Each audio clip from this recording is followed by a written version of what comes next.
ढोबळी मिरचीचं उत्पादन घेण्यासाठी पाण्याची उत्तम सोय असणं आवश्यक आहे। या मिरचीची लागवड शेडनेट पद्धतीनेच केली जाते, पण या दोन्ही गोष्टींना फाटा देत बीडमधील शेतकऱ्यांना भरघोस उत्पादन मिळवलंय।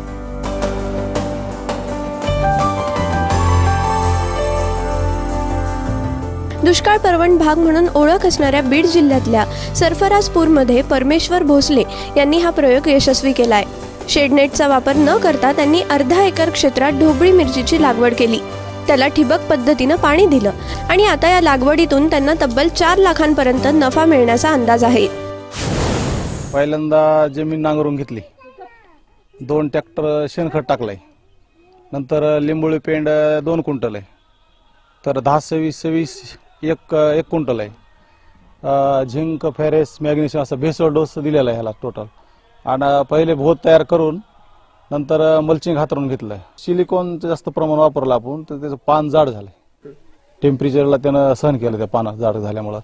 आणि दुसरी गोष्ट थ्रिप्सनं पण जास्त अटॅक केला नाही त्याच्यावर। खर्च आतापर्यंत 25 झाला, पण शेवटपर्यंत खर्च लाख रुपयाजवळ जाईल, आपलं 75-80 पर्यंत जाईल शेवटपर्यंत, पण भाव जर टिकून राहिला तर 4 लाखापर्यंत जवळपास जाईल उत्पन्न।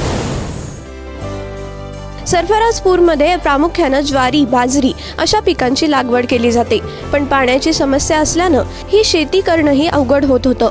पण आता गावात जवळच असलेल्या तळ्यात पाणी साठा झाल्यानं शेतकऱ्यांना दिलासा मिळालाय।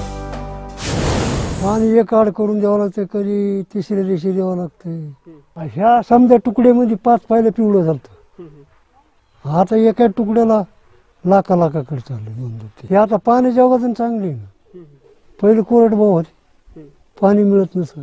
तर पहिलं शेती समजा कोरडभाऊची असल्यामुळं काहीच उत्पन्न हे निघत नव्हतं, तर आता समजा ठिबकनं हे व्यवस्थित चालू आहे म्हणायचं। असे ओपन म्हणजे नाहीच म्हणायचं, शेडनं सर समजा ह्याच्यातच असते, पण ही पहिली येळ आहे अशी पटांगणाची।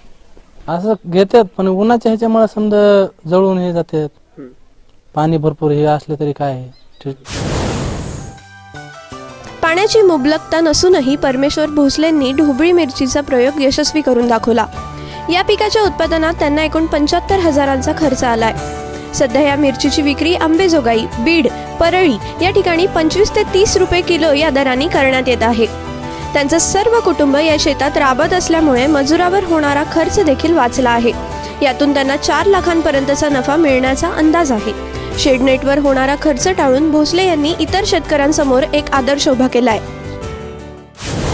ह्या डोंगरामध्ये आतापर्यंत तर फक्त कापूस लावत होते, आणि कापूस हे मे महिन्यामध्ये उपटून टाकीत असल्यामुळे सध्याच्या परिस्थितीमध्ये कुठलंच पीक घेता येत नव्हतं। त्यांचं बघून प्लॉट बाकीच्याही शेतकऱ्यांनी थोडासा पुढाकार घेतलेला आहे, पाहायला येते, रोज बघायला येते, रोज चर्चा करतात, व्हॉट्सअपवर फोटो इकडं तिकडं भरपूर ठिकाणी ह्यांचं असं मार्गदर्शन पसरलेलं आहे। अशी शेती मी पहिल्याच वेळेस बघतोय, याच्या अगोदर बघितल्या, पण असं एकदम असं प्लेन उघड्या रानावर अशी शिमला मिरची ह्या वेळेमध्ये कुठंच अशी मी आतापर्यंत तर नाही बघितली।